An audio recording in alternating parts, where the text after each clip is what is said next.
may answer many questions which both sides may have, and also to be a starting point for the new development of the region. Our position is straightforward. We think that the conflict is resolved.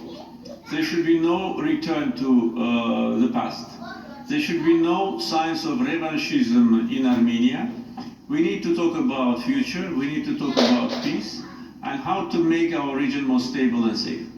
Are you ready to call Prime Minister Pashinyan to tell him that precisely?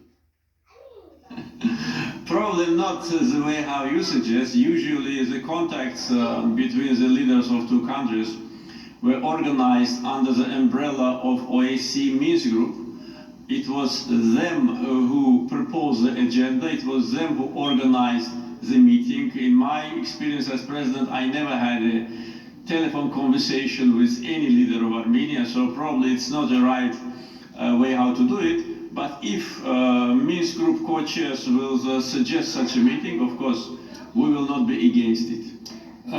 Mr. President, in a speech marking the onset of the war, you said, and I'm quoting you, "If we see Armenian fascism rising again, if we see a new threat, we will crush Armenian fascism again without any hesitation."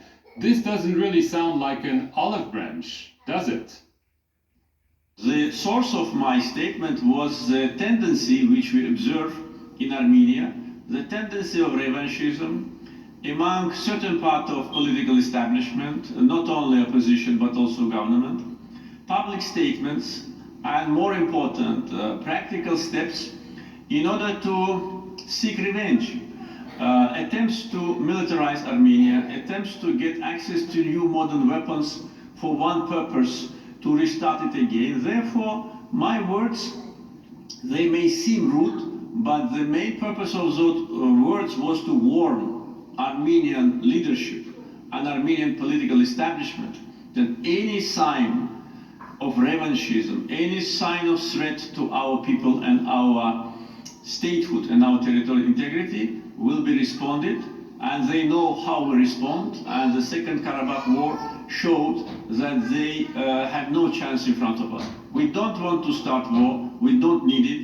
We never needed it during the years of negotiations. But now I think it's a time to warn them to give up the efforts of revanchism and to look to the future. There's one issue. Do you consider that you've recovered all the territories? I mean, you've made some statements in the past, for example, citing Yerevan, the capital of Armenia, as being historical territory. So, yes, you've won land that you consider yours back last year, but there are still some questions. Do you still have some territorial claims over territories that Armenia considers to be its territory? No, in my statements you will never find any sign of territorial claim. But at the same time, we, as every other nation, should know its history. Our new generation should know its history, ancient history, and which territories we were living on and how to go back. And I'm sure that we will go back, but we will go back, as I said many times, not on tanks. We will go back by cars, by trains, by, by foot. When situation normalized, when peace agreement is achieved, why shouldn't we go back? It's our legitimate right. But answering your question, I want to draw attention of our spectators that Armenia has territorial claims against Azerbaijan. They still claim that Nagorno-Karabakh, as they call it, do not belong to us. They still claim that either it belongs to Armenia or it is kind of independent entity. But there is no Nagorno-Karabakh on the political and geographic map of Azerbaijan.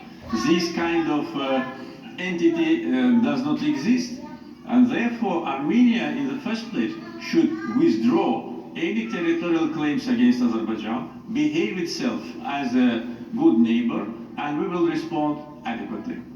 Are you ready to provide some autonomy to Karabakh? I mean, Armenia has its claim, but the Minsk Group, you've called them, I mean, the US has always said that the issue of Karabakh is still unresolved. You claim it is resolved, it is yours, but many countries, moderating this conflict for years, claim that's actually not the case. Saying that the conflict is not resolved is counterproductive.